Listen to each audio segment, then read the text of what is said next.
It was another Tuesday evening, and Maya was already tired before her shift even started. She worked as a cleaner at one of those big corporate buildings downtown, the kind with glass walls and fancy lobbies that made you feel small just walking through them. Her shift started at 8 in the evening, right when everyone else was heading home to their families. She had been doing this job for 3 years now. 3 years of mopping floors, emptying trash bins, and wiping down desks that belonged to people who probably earned more in a week than she made in 6 months. But Maya never complained. Well, not out loud anyway. She had 2 kids at home who needed food on the table and a roof over their heads. This job paid the bills, and that was enough. Tonight felt different, though. Maybe it was because she had barely slept the night before. Her youngest had been up with a fever, and she had spent most of the night putting cold cloths on his forehead and checking his temperature every hour. By morning he was better, but Maya was exhausted. Still, she couldn't call in sick. She needed every penny from this paycheck. The building had 15 floors, and Maya was responsible for the top 3. That's where all the important people worked. The executives, the managers. The ones who made decisions that affected thousands of employees they would never meet. She always saved the 15th floor for last because that's where the big conference room was. The one they called the Boardroom. When she stepped out of the elevator on the 15th floor that night, she immediately knew something was wrong. The lights in the boardroom were still on, and she could see through the glass walls that the place was a complete mess. Her heart sank. Walking closer, she pushed open the heavy wooden door and looked inside. Coffee cups were everywhere. Some were half full. Others had been knocked over, leaving brown stains on paper scattered across the huge marble table. Someone had dragged mud through the room, and dirty footprints covered the floor she had cleaned just yesterday. Chairs were pushed out at odd angles, and there were food wrappers stuffed between the seat cushions. Maya let out a long breath and set down her cleaning cart. They must have had one of those all-day meetings, the kind where people were too busy arguing about numbers and strategies to care about the mess they were making. She checked her watch. It was already 8:30. If she worked fast, she might be done by 10. But looking at this disaster, she knew it would take much longer. She started by gathering the trash, moving around the long table and picking up crumpled papers and empty snack bags. Some of the documents had coffee rings on them, and she was careful not to look too closely at what they said. She had learned early on that it was better not to know too much about what happened in these rooms. People felt more comfortable when they thought the cleaning staff were invisible. After clearing the trash, she filled her bucket with warm water and cleaning solution. The smell of lemon filled the air as she grabbed her mop and started working on the muddy footprints. Back and forth, back and forth. It was mindless work, and her thoughts drifted to her evening class tomorrow. She was taking business courses at the community college, going twice a week after her kids were asleep and her mother came over to watch them. People thought she was crazy. "Why do you need college?" her sister had asked. "You have a job already." But Maya wanted more. Not just for herself, but for her children. She wanted them to see that their mother didn't give up, that she kept trying even when things were hard. She was so lost in thought, scrubbing at a particularly stubborn mud stain, that she didn't hear the footsteps behind her. "Looks like they left you quite a mess here."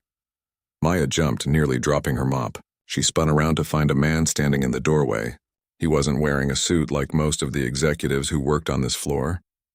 Instead, he had on a pair of regular jeans and a simple blue shirt with the sleeves rolled up. He looked like he might be in his late 30s or early 40s, with tired eyes and a friendly smile. "Oh, you scared me," Maya said, putting a hand over her racing heart. "I didn't hear anyone come up." "Sorry about that," the man said, walking into the room and looking around at the mess. "Were you here for the meeting today?" Maya shook her head. "No, I'm with the cleaning crew. I just work nights." The man nodded, still surveying the disaster area that was the boardroom. "They really did a number on this place, didn't they?" "It's okay," Maya said quickly, getting back to her mopping. "I'm used to it. Happens all the time." She assumed he was probably one of the new employees. The company had just merged with another firm, and there were a lot of new faces around lately. Maybe he worked in the IT department or something. Those guys often stayed late fixing computers and dealing with technical problems. To her surprise, the man didn't leave. Instead, he rolled up his sleeves a bit more and started gathering the coffee cups she hadn't gotten to yet. "Oh no, you don't have to do that," Maya said quickly, feeling awkward. Employees weren't supposed to help her. It made things weird, like she wasn't doing her job properly. "I know I don't have to," the man said with a shrug. but I've got some time and you look like you could use a hand. This is a lot of mess for one person. Maya didn't know what to say. In 3 years of working here, no one had ever offered to help her clean. Most people didn't even look at her when she passed them in the hallways.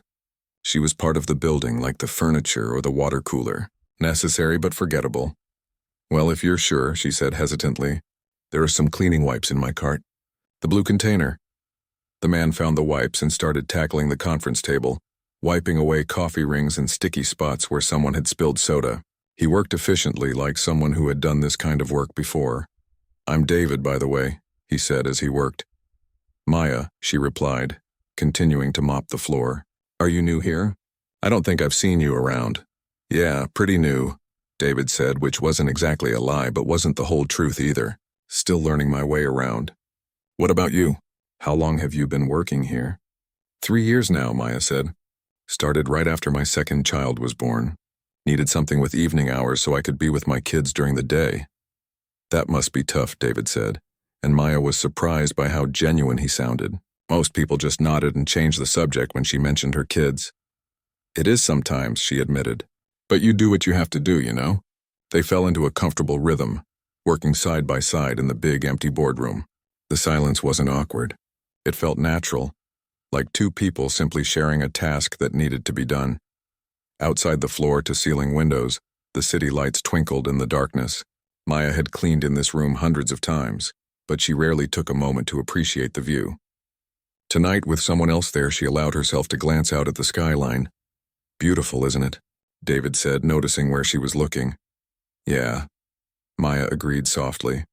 Sometimes I forget to look up and see it. David grabbed another handful of coffee cups and stacked them carefully on Maya's cleaning cart. She watched him out of the corner of her eye, still not quite sure what to make of this situation. In her experience, corporate people didn't just volunteer to help the cleaning staff. They were usually too busy checking their phones or rushing off to their next important meeting. So you have 2 kids? David asked, breaking the silence. How old are they? Maya smiled, the way she always did when someone asked about her children. 7 and 4. My oldest just started 2nd grade, and my little one is in preschool. They're good kids, but they keep me running all day. I bet, David said, wiping down another section of the table. And then you come here at night? That's a long day. It is, Maya admitted, squeezing out her mop and starting on a fresh section of floor. But my mom helps out. She comes over in the evening so I can work, and twice a week she stays a bit later so I can go to my classes. David looked up from his cleaning. Classes? What are you studying? Maya hesitated. She didn't usually talk about this with people from the office. When she had mentioned it to some of the other cleaning staff, they had looked at her like she was dreaming too big. Business administration, she finally said. At the community college downtown. That's impressive, David said, and something in his voice made Maya glance over at him. He wasn't just being polite. He actually seemed interested. Working full-time and going to school? That takes real dedication. Maya felt her cheeks warm. I don't know about that. I just want something better for my kids, you know? I want them to see that their mom didn't just settle, that she kept trying. David nodded slowly, like he understood something deeper than what she was saying. What do you want to do with your degree? Honestly? Maya paused her mopping and looked at him.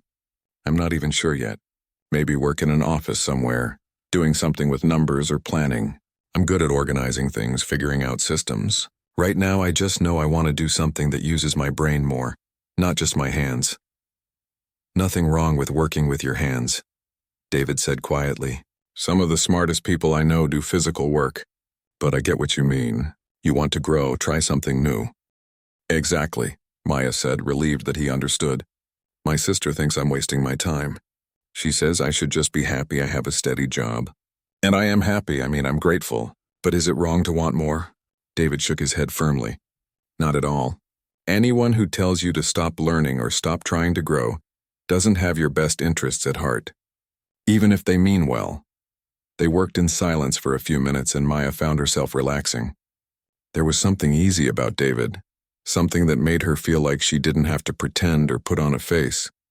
She could just be herself. What about you? She asked, curious now. What department do you work in? David smiled a little. I'm kind of all over the place, to be honest. Just started, so I'm still figuring out how everything works around here. Well, welcome to the chaos, Maya said with a laugh. This place looks all fancy and organized, but trust me, it's a mess behind the scenes. You should see some of the offices on the 12th floor. Those marketing people are wild, yeah? David asked, grinning. What do they do? Oh man, where do I start? Maya said, warming up to the topic. They have these brainstorming sessions where they write on the walls with markers. The walls? I spend half an hour every night scrubbing it off. And they order food constantly. I find pizza boxes everywhere. Chinese food containers, you name it. Half the time it's not even in the trash, just sitting on desks. David laughed, a real genuine laugh that made Maya smile. Sounds like you could write a book about this place. I probably could, Maya agreed. The things I've seen working nights. People think no one's watching, so they just leave everything everywhere. Last week I found someone's shoes under a desk. Just their shoes. No idea how they left without them. Maybe they had backup shoes? David suggested, still chuckling. In this building? Probably, Maya said. Some of these people have everything. Extra clothes, toothbrushes, even blankets. It's like they live here. Some of them basically do, David said, his smile fading a bit. That's actually a problem in a lot of companies. People working so hard they forget to have a life outside these walls. Maya nodded. I've noticed that. Sometimes I come in and the same coffee cup is on someone's desk from the morning. They've been here all day. That's no way to live. You're right, David said softly. It's not. They had made good progress. The boardroom was starting to look like itself again. The table was clean, the trash was gone, and most of the floor had been mopped. Maya felt a little surge of satisfaction. With David's help, they had cut her work time almost in half. You're pretty good at this, Maya said, nodding at the table. Sure you haven't worked cleaning before? David smiled. Actually, I have. Long time ago, different life, but yeah. My uncle had a restaurant when I was a teenager. I spent 2 summers washing dishes and mopping floors in that kitchen. Hardest work I've ever done. Really? Maya was surprised. People who worked in corporate offices rarely admitted to doing that kind of work, like it was something to be ashamed of. Really, David confirmed.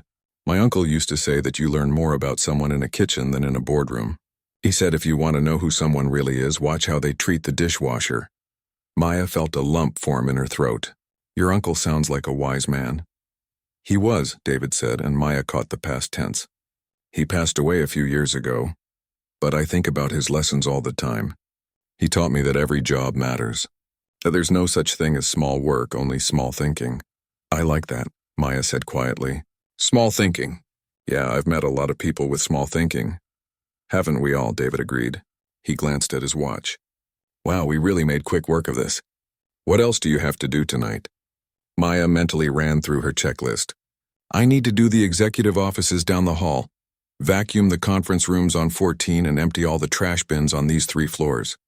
Probably another hour and a half if I move fast. Mind if I tag along? David asked.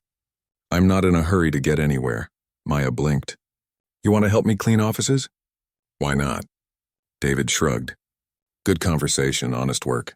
Beats sitting alone in my apartment watching TV. She studied him for a moment, trying to figure out if he was serious or just being polite. But his expression was open and genuine. Okay, she said slowly. But I'm warning you, it's boring. Just emptying trash and wiping down desks. Some of the best conversations happen during boring work, David said. Trust me on that. As they left the boardroom, Maya pushing her cart and David walking beside her, she found herself smiling. This was definitely the strangest night she had ever had at this job. But it wasn't bad strange. It was nice strange. The kind of strange that made the night shift feel a little less lonely. They moved down the hallway to the first executive office, and David held the door open for her. After you, he said. Maya wheeled her cart inside and started her routine. David watched for a moment, then started straightening the papers on the desk without being asked. So tell me more about your classes, he said. What's the hardest part? And just like that, they fell back into easy conversation. Maya talked about her statistics class that made her head hurt, and David shared stories about his own college days. She told him about the other cleaners she worked with, and he asked thoughtful questions about each person. Time moved differently with someone to talk to. The offices that usually felt empty and cold seemed warmer somehow. The work that usually dragged on forever went by quickly, Before Maya knew it, they had finished the entire 15th floor. "I can't believe we got through all that," Maya said, looking at her watch. It was only 9:45. She was ahead of schedule for the first time in months. "Teamwork," David said simply. "Makes everything easier." They stood by the elevators, and Maya felt an unexpected sadness that the evening was ending. "Well, thank you," she said, "really. You didn't have to help, but I appreciate it." "It was my pleasure," David said, and he meant it. "Maybe I'll see you around sometime." "Maybe," Maya agreed. "If you're working late again." The elevator dinged and the doors opened. David stepped inside and turned to face her. "Keep going with those classes, Maya. Don't let anyone tell you you're dreaming too big." "I won't," she promised. The doors closed, and David was gone. Maya stood there for a moment, still processing what had just happened. Then she smiled to herself and pushed her cart toward the next floor. She had no idea that her life was about to change completely, that the kind man who helped her clean was about to turn her world upside down. All she knew was that tonight had been different, and different felt pretty good. Maya woke up the next morning to her phone buzzing on the nightstand. She squinted at the screen, her eyes still heavy with sleep. It was her supervisor, Rita. "Hello?" Maya answered, her voice rough. "Maya, I need you to come in this morning," Rita said, sounding stressed. "I know it's last minute, but we have a situation." Maya sat up in bed, suddenly more awake. She never worked day shifts. "What kind of situation?" "Big company meeting. The new CEO is making his first official appearance, and they want the whole building spotless. I need all hands on deck. Can you be here by 9? Maya looked at the clock. It was 7:30. "Yeah, I can make it work. My mom can watch the kids." "You're a lifesaver," Rita said. "See you soon." After hanging up, Maya lay back down for just a second, staring at the ceiling. A CEO meeting. That explained why the boardroom had been such a disaster yesterday. They must have been preparing for something big. She dragged herself out of bed and got ready quickly, pulling her hair into a ponytail and throwing on her work uniform. An hour and a half later, she walked into the building and immediately felt the difference. The lobby was buzzing with energy. People in expensive suits rushed past, talking urgently on their phones. Administrative assistants hurried by, carrying stacks of papers. Everyone looked nervous, like they were preparing for something important. Maya found Rita near the service elevators, clipboard in hand and looking frazzled. "Thank goodness you're here," Rita said. "I need you on the main auditorium." "They're setting up for the presentation, and we need to make sure everything is perfect. Vacuum, dust, polish the seats, everything." "Got it," Maya said, grabbing her supplies from the storage room. As she made her way to the auditorium, she passed groups of employees clustered in hallways whispering to each other. She caught fragments of their conversations. "I heard he's really tough.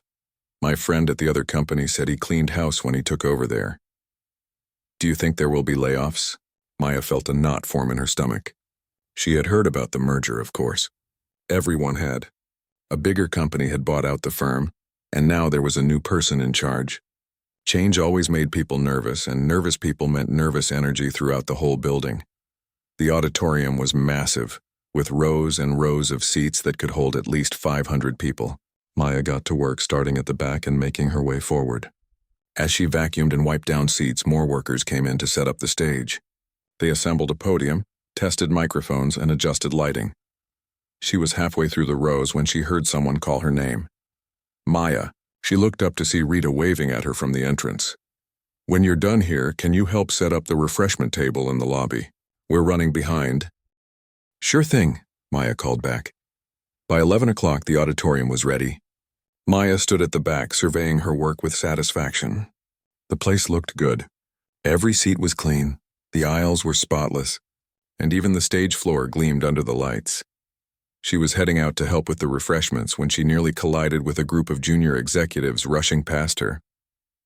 They didn't apologize, didn't even seem to notice her.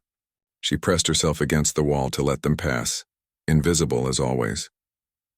In the lobby, she helped arrange cookies and coffee cups on long tables covered with white cloths. Other cleaning staff worked alongside her, and they whispered among themselves, "Have you seen the new CEO yet?" asked Patricia, one of the older women who worked the day shift. "No, has anyone?" Maya replied. "I heard he's already in the building," said Carlos, another cleaner. "Came in through the side entrance, probably getting ready for his big speech." I just hope he's better than the last one, Patricia muttered. That man never once said hello to me in 4 years. Walked right past me like I was a ghost. Maya thought about David from last night, how different he had been. She wondered what department he actually worked in, whether she would see him around during the day. It would be nice to have a friendly face in this building besides the other cleaning staff. By noon, employees started filing into the auditorium. Maya and the other cleaners were told to make themselves scarce but stay nearby in case anything was needed. They gathered in a small break room adjacent to the auditorium, watching through a window as the seats filled up. Do we have to stay? Maya asked Rita. Just for a bit, Rita said, in case they need us to clean up a spill or something. You know how these things go. Maya sighed and leaned against the wall. Through the window, she could see the auditorium was now packed. Every seat was filled and people stood along the walls. The energy in the room felt tense, expectant. Actually, Rita said, checking her phone, they're saying all staff should attend. Even us. They want everyone to hear the new CEO speak. The cleaning crew exchanged glances. This was unusual. Normally, they were kept separate from these kinds of events, working quietly in the background while the important people had their meetings. Come on, Rita said, gesturing for them to follow. Let's go in through the back. Maya found herself walking into the auditorium with about a dozen other cleaners. They clustered at the very back, trying to take up as little space as possible. Maya felt out of place in her simple work uniform while everyone else wore business attire. The lights dimmed slightly, and a woman in a sharp gray suit took the stage. Maya recognized her as one of the vice presidents. Good afternoon, everyone, the woman said into the microphone. Thank you all for being here. Today marks the beginning of an exciting new chapter for our company. I'm pleased to introduce you to our new CEO, David Chen. Maya's blood ran cold. David. The name echoed in her ears. It couldn't be. It couldn't be the same David who had helped her mop the floor last night, who had asked about her kids and her classes, who had told her stories about washing dishes in his uncle's restaurant. But then he walked onto the stage, and Maya's worst fears were confirmed. It was him. The same man. Same face, same easy smile. But now he was wearing a perfectly tailored suit that probably cost more than she made in a month. He looked different somehow, more polished, more commanding. But it was definitely him. Maya felt like the floor was dropping out from under her. Her face burned hot with embarrassment. She had complained to the CEO. She had told him about the marketing people being messy. She had talked about her life. Her struggles had been so casual and familiar with him. And all along he was the CEO, the most powerful person in the building. Oh no, she whispered to herself. Oh no, no, no. She wanted to disappear, to sink into the floor and never be seen again. She pressed herself further back into the corner, hoping somehow he wouldn't notice her in the crowd of hundreds. David took his place at the podium and looked out at the audience. His expression was calm and confident. Thank you all for being here, he began. I know change can be uncomfortable. I know many of you are worried about what my arrival means for your jobs, your departments, your future with this company. The room was completely silent. Everyone hung on his words. I want to start by sharing something with you, David continued. Last night I did something I try to do whenever I join a new company. I walked around after hours just observing, trying to understand the real culture of this place.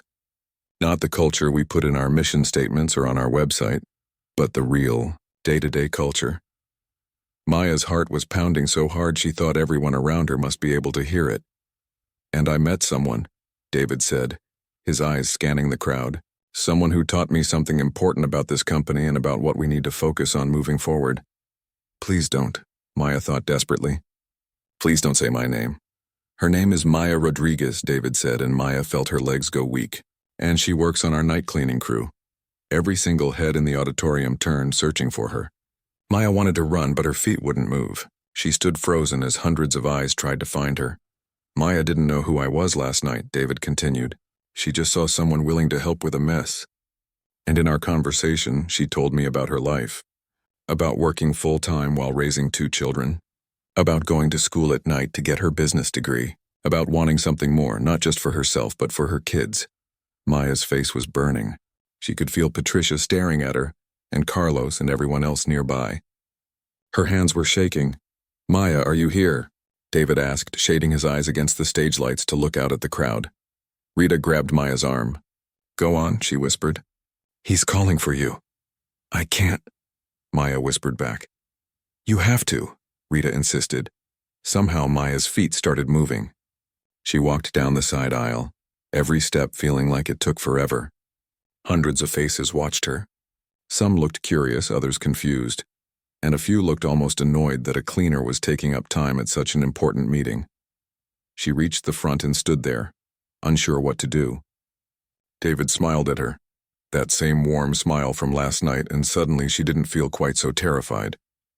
Just incredibly embarrassed. Thank you for coming up, David said gently. Then he turned back to address the entire auditorium, but kept his hand gesturing toward Maya, including her in what he was saying. This is what I want to talk to you about today. Not about profit margins or quarterly reports. Those things matter, but they're not the foundation of a successful company. Maya stood at the front of the auditorium, feeling like she might pass out at any moment. Her legs felt weak and she could feel sweat forming on her palms. 500 pairs of eyes were staring at her, and she had never felt so exposed in her entire life. David turned back to the audience, and Maya was grateful he wasn't looking directly at her anymore. At least she could breathe for a second. The foundation of a successful company, David continued, his voice carrying clearly through the room, is respect. Real respect. Not just the kind we talk about in training seminars or write in employee handbooks. I mean the kind of respect that recognizes value in every single person who contributes to making this place work. Maya glanced out at the crowd. Some people were nodding, but others looked skeptical. She could almost read their thoughts. What does this have to do with business? Why are we talking about the cleaning lady? Last night Maya didn't see a CEO, David said. She saw someone who could help her finish a difficult job, and she welcomed that help with grace and gratitude. She didn't treat me differently because of a title I hadn't told her about. She treated me like a human being. He paused, letting that sink in. But more than that, Maya showed me something crucial. She's working full-time, raising 2 children on her own and still finding time to go to college. She's studying business administration because she wants to grow, wants to build a better future. That kind of determination, that kind of drive, that's exactly what makes companies succeed. Maya felt tears prickling at the corners of her eyes. She wasn't sure if they were from embarrassment or something else. No one had ever talked about her like this before. No one had ever made her work, her struggles, sound important. How many of you walked past Maya in the hallways? David asked the audience. How many of you have seen her cleaning your offices and never thought to say thank you? Or even hello? The room was uncomfortably silent. People shifted in their seats. A few looked down at their hands. I'm not asking that to make you feel guilty, David said, his tone softening. I'm asking because it points to a bigger problem. We've built a culture where some people matter and others don't, where titles determine worth, where the people who keep this building running every single day are invisible. He turned to Maya and his expression was kind. You can sit down now if you'd like. I know this is probably uncomfortable. Thank you, Maya managed to whisper, her voice barely audible. She quickly walked to an empty seat in the front row, grateful to be out of the spotlight even though she could still feel people staring at the back of her head. David continued his speech, but now he was talking about changes he wanted to make. Fair wages, better benefits, opportunities for advancement regardless of what position someone started in. He talked about creating mentorship programs and education assistance for anyone who wanted to grow within the company. Maya tried to focus on his words, but her mind was racing. She kept replaying the last 24 hours, the way David had helped her clean, the easy conversation, how normal everything had felt. And now this, him standing in front of everyone talking about her like she was some kind of inspiration. She didn't feel inspiring. She felt like a single mother who was barely holding everything together, who fell asleep during her textbooks most nights because she was so exhausted, who sometimes fed her kids cereal for dinner because she was too tired to cook. The speech lasted another 20 minutes. David talked about transparency, about open communication, about building a company where everyone felt valued. Maya heard the words, but they felt distant, like they were meant for someone else. Finally, it ended. The auditorium erupted in applause. Some people stood up, giving David a standing ovation. Others clapped politely but remained seated, their expressions neutral. Maya stood with everyone else, clapping automatically, her mind still spinning. As people started to file out, she tried to slip away unnoticed, but Rita appeared at her elbow. Maya, you need to stay, Rita said, looking both excited and nervous. Mr. Chen's assistant said he wants to speak with you. No, Maya said immediately. No, I can't, I need to go. You don't have a choice, Rita said, not unkindly. He's the CEO. When he asks to see you, you stay. Maya felt trapped. She stood awkwardly near the front row as the auditorium emptied. A few people gave her curious looks as they passed. One older man in a suit nodded at her with what looked like respect. A young woman smiled warmly, but others just stared like she was some kind of strange exhibit. Soon the auditorium was almost empty except for a few executives clustered near the stage, talking in low voices with David. Maya considered just walking out anyway. What could they do, fire her? Actually, yes, they probably could. She needed this job. She couldn't afford to lose it. After what felt like forever, the executives left and David walked down from the stage toward her. Up close in his expensive suit, he looked different from the man who had helped her mop floors. But his smile was the same. I'm sorry, David said as he approached. I should have warned you I was going to do that. It wasn't fair to put you on the spot. Maya didn't know what to say. She settled for, Why didn't you tell me who you were? David sighed and gestured to the seats. Can we sit for a minute? They sat down in the front row, the same seats where hundreds of people had just been sitting, judging her, watching her, thinking who knows what about her. I didn't tell you because I wanted to see the real company, David said. When people know who I am, they perform. They show me what they think I want to see. But you last night, you were just yourself, honest, hardworking, kind. That told me more about this company's culture than any report or meeting could. You used me, Maya said quietly. The words surprised her as soon as they came out, but they were true. That's how it felt. David looked stricken. That's not... I didn't mean it like that. Then what did you mean? Maya asked, finally looking at him. You let me complain about people in this building. You let me talk about my life, my struggles, and all along you were the CEO, the person who could fire me with a snap of your fingers. I would never do that, David said firmly. But you could, Maya pressed. That's the point, isn't it? You have all the power here and I have none. You can use my story to make yourself look good, to make everyone think you care about the little people. But what does that really change for me? I'm still going to be cleaning toilets tonight. David was quiet for a long moment. When he spoke, his voice was softer. You're right. I do have more power in this situation, and that's not fair. But Maya, I meant every word I said up there. About you, about the changes I want to make. Words are easy, Maya said, surprised by her own boldness. Everyone says nice things. But in a month, will anything actually be different? Or will you forget all about the cleaning lady who gave you a good story? I won't forget, David said. And I want to prove that to you. I want to offer you something. Maya's stomach clenched. I don't want charity. It's not charity, David said quickly. It's an opportunity. We have a management training program. It's competitive. Normally, we only take people with 4-year degrees, but I want to offer you a spot. Maya stared at him. I don't have a degree yet. I'm only halfway through my associates. I know, David said. But you have something more important. You have drive, determination. And you understand this company from a perspective most managers never see. You know what it's like to work hard for every dollar. That's valuable. I don't understand, Maya said slowly. What does this training program do? It's a year-long program, David explained. You'd work in different departments, learning every aspect of how this company runs. At the end, you'd move into a management position, and we'd cover your tuition for you to finish your degree, full-time salary, benefits, everything. Maya felt like she couldn't breathe. That's not possible. People don't just go from cleaning floors to management. Why not? David asked simply. Who made that rule? Everyone, Maya said. That's just how the world works. Then maybe it's time the world worked differently, David said. At least in this company. Maya's mind was racing. A real salary, benefits, a chance to finish her degree without staying up until midnight studying after work, a chance to give her kids a better life. But it felt too good to be true. Things like this didn't happen to people like her. What if I fail? She asked quietly. What if you don't? David countered. Maya, I saw something in you last night. Not because you're perfect, but because you're real. You work hard, you care about doing things right, and you want to learn. That's more than I can say for half the managers we have now. I need to think about it, Maya said, even though part of her wanted to say yes immediately. Of course, David said. Take all the time you need. But Maya, I hope you believe me when I say this isn't about making me look good. This is about doing what's right. He stood up and pulled a business card from his pocket. My direct number is on there. Call me when you've decided. Or if you have any questions, any time. Maya took the card, her hand still shaking slightly. She looked down at it. David Chen, Chief Executive Officer. It felt surreal.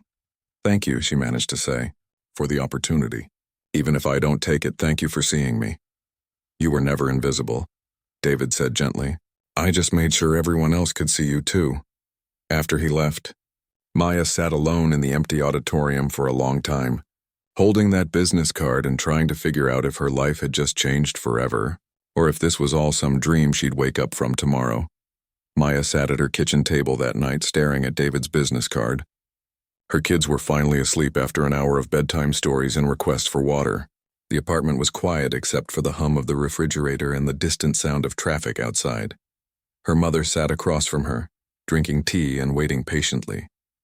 Maya had told her everything that happened, and now her mother was doing what she always did, listening without judgment, letting Maya work through her thoughts out loud. What if I'm not smart enough?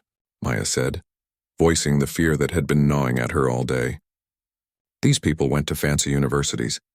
They have degrees and experience. I'm just a cleaning lady who takes classes at community college. You're not just anything, her mother said firmly.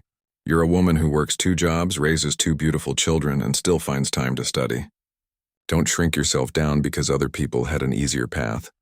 But what if I embarrass myself? Maya continued. What if everyone is waiting for me to fail so they can say I didn't deserve the chance? Her mother reached across the table and took Maya's hand. Mija, some people will always look for reasons to doubt you. That's their problem, not yours.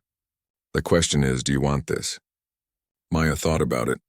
Really thought about it. Did she want this? Yes, the answer came immediately from somewhere deep inside her. Yes, she wanted it so badly it scared her. She wanted to stop being invisible. She wanted to use her brain, to learn, to grow. She wanted her kids to see their mother doing something more than just surviving. She wanted them to know that hard work could actually lead somewhere. I'm terrified, Maya admitted. Good, her mother said with a small smile. That means it matters. You're only terrified of things you actually care about. Maya picked up her phone. It was almost 10 at night, too late to call. But David had said any time. She looked at the business card again, took a deep breath and dialed the number. He answered on the second ring. Hello? Mr. Chen?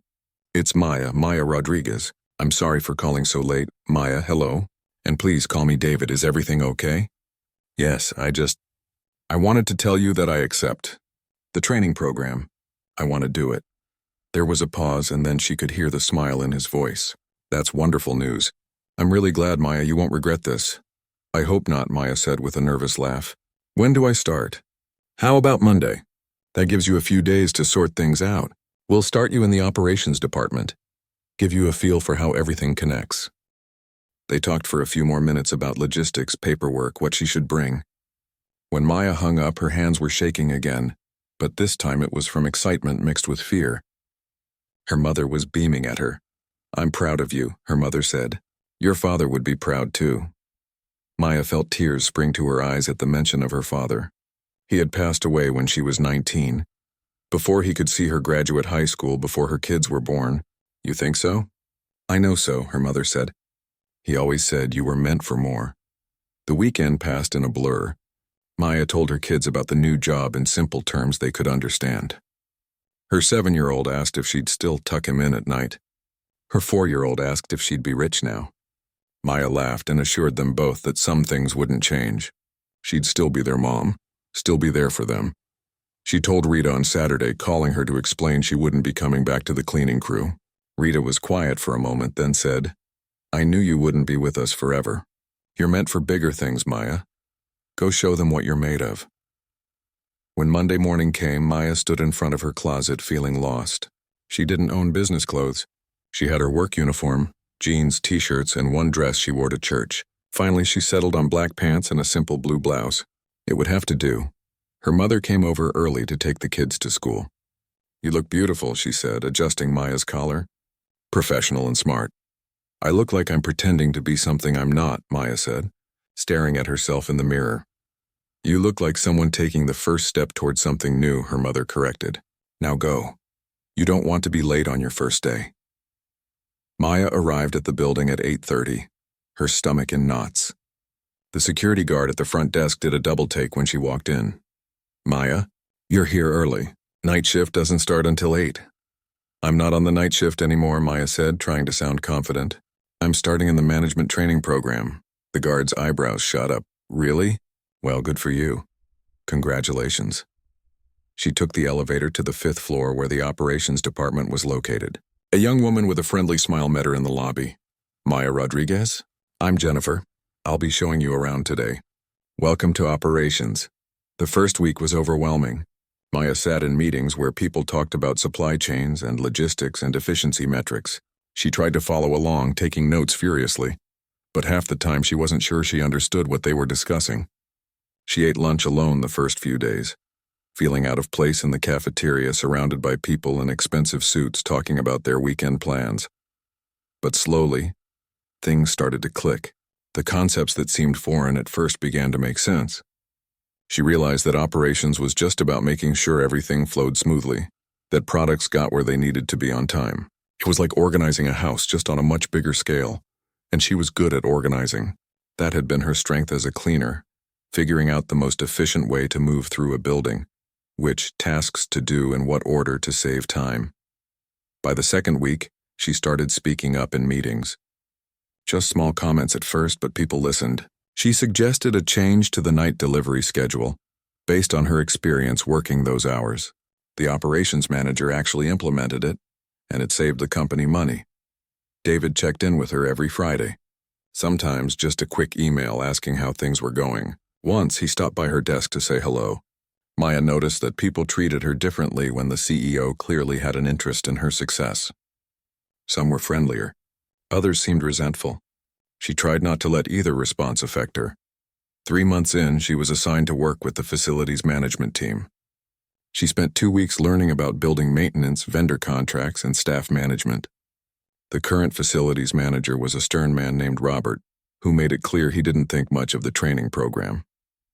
Book learning is one thing, he said on her first day with him. Real work is different. I know, Maya said quietly. I used to clean this building. Nights. For 3 years. Robert stopped what he was doing and looked at her. Really looked at her. You're that Maya? The one from the CEO's speech? That's me. His expression softened. Well then, you probably know more about this building than I do. Come on, let me show you the maintenance schedules. They worked well together. Robert asked her opinion on things, and Maya wasn't afraid to share her thoughts. She told him about problems she'd noticed as a cleaner, areas that were always dirty because they were hard to reach, bathrooms that needed better ventilation. Why didn't anyone report this before? Robert asked, frustrated. Because no one asked the cleaners, Maya said simply. Everyone assumes we don't know anything. But we see everything. 6 months into the program, Maya was working in the Human Resources Department when she heard that 3 positions had opened up in middle management. She mentioned it casually to David during one of their check-ins. You should apply, he said immediately. I'm not done with the training program yet, Maya pointed out. So, you're 6 months in. You've learned more in that time than some people learn in years. If you want one of those positions, go for it. Maya applied for a position as an operations supervisor. She wrote her resume with shaking hands, trying to translate her experience into language that sounded professional. She practiced for the interview with her mother, who asked her tough questions and made her repeat her answers until they sounded confident. The day of the interview, she wore a suit she'd bought from a consignment shop. It wasn't expensive, but it fit well and made her feel capable. She sat across from a panel of 3 executives, including Robert from facilities.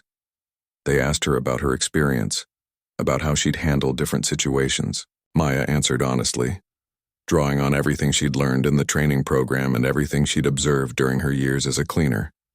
Why do you think you'd be good at this job? Asked one of the executives, a woman with gray hair and sharp eyes. Maya took a breath. Because I've seen this company from every angle. I know what it's like to be overlooked and undervalued. And I know how important every single person is to making this place work. I think that perspective makes me better equipped to lead, not worse. 2 weeks later, she got the call. She had the job. Maya sat in her new office on her first day as operations supervisor, looking around at the desk, the computer, the window with a view of the city. She thought about that night 6 months ago mopping the boardroom floor, never imagining that her life could change so dramatically. Her phone buzzed. A text from David. "Congratulations, Maya. I always knew you could do it, but I'm glad you know it now too." She smiled and typed back, "Thank you for seeing me when I was invisible." His response came quickly. "You were never invisible. Some people just weren't looking." Maya set down her phone and got to work. She had meetings to attend, people to manage, problems to solve. But first, she sent an email to the entire operations team, introducing herself. And at the end, she added something that mattered to her. "My door is always open, especially to the people who keep this building running every single day, regardless of their title. Everyone's voice matters here." She hit send and leaned back in her chair. This was just the beginning. She had so much to learn, so much to prove. But for the first time in her life, Maya felt like she was exactly where she was supposed to be. And it all started because someone chose to see her, really see her, and help her mop a floor.